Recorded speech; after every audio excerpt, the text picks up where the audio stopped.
घटोत्कच तो द्रौपदी का बेटा ही था, फिर क्यों गुस्से में उसे दिया मृत्यु श्राप।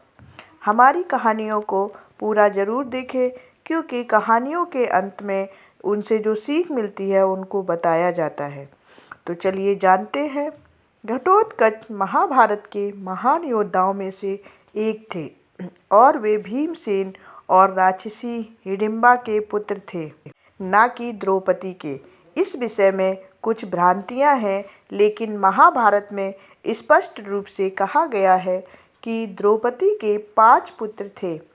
प्रतिबिंब युधिष्ठिर के थे, सुतसोम भीम के पुत्र, श्रुतकीर्ति अर्जुन के, शतानीक नकुल के और श्रुतसेन सहदेव के पुत्र थे। जब पांडव लक्षागृह से बचकर वन में भटक रहे थे, तब भीमसेन का सामना राक्षसी हिडिंबा से हुआ। हिडिंबा को भीम से प्रेम हो गया और कुंती तथा भीम के सहमति देने पर उनका विवाह हुआ। इस विवाह से एक बालक का जन्म हुआ, जिसका नाम घटोत्कच रखा गया। घटोत्कच आधा मानव और आधा राक्षस थे, लेकिन वे अपने पिता की तरह धर्मपरायण और परोपकारी थे। वे मायावी शक्तियों से संपन्न थे और उड़ने की क्षमता रखते थे।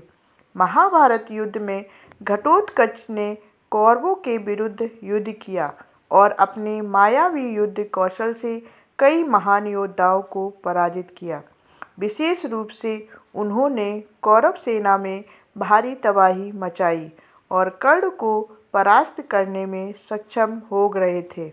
लेकिन कर्ण के पास एक दिव्य अस्त्र था जो उसे इंद्र ने दिया था। यह अस्त्र केवल एक बार प्रयोग किया जा सकता था और कर्ण ने इसे अर्जुन के लिए सुरक्षित रखा था। लेकिन घटोत्कच के विकराल रूप और प्रचंड युद्ध कौशल को देखकर दुर्योधन भयभीत हो गया और कर्ण से कहा कि वह अपने दिव्यास्त्र का प्रयोग करे। कई कथाओं में कहा जाता है कि घटोत्कच को किसी ने श्राप दिया था, लेकिन महाभारत के मूल ग्रंथ में ऐसा कोई स्पष्ट लेख नहीं है कि द्रौपदी ने उन्हें कोई मृत्यु श्राप दिया हो। कुछ लोक कथाओं और अप्रामाणिक ग्रंथों में यह कहा जाता है कि घटोत्कच को एक समय किसी स्त्री या ऋषि ने यह श्राप दिया था कि वह अल्पायु रहेंगे, लेकिन यह तथ्य महाभारत की प्रामाणिक कथाओं में नहीं मिलता। कई लोग इस भ्रांति में रहते हैं कि घटोत्कच द्रौपदी का पुत्र थे और इसलिए उन्होंने किसी कारणवश उन्हें श्राप दिया होगा, लेकिन यह ऐतिहासिक रूप से गलत है।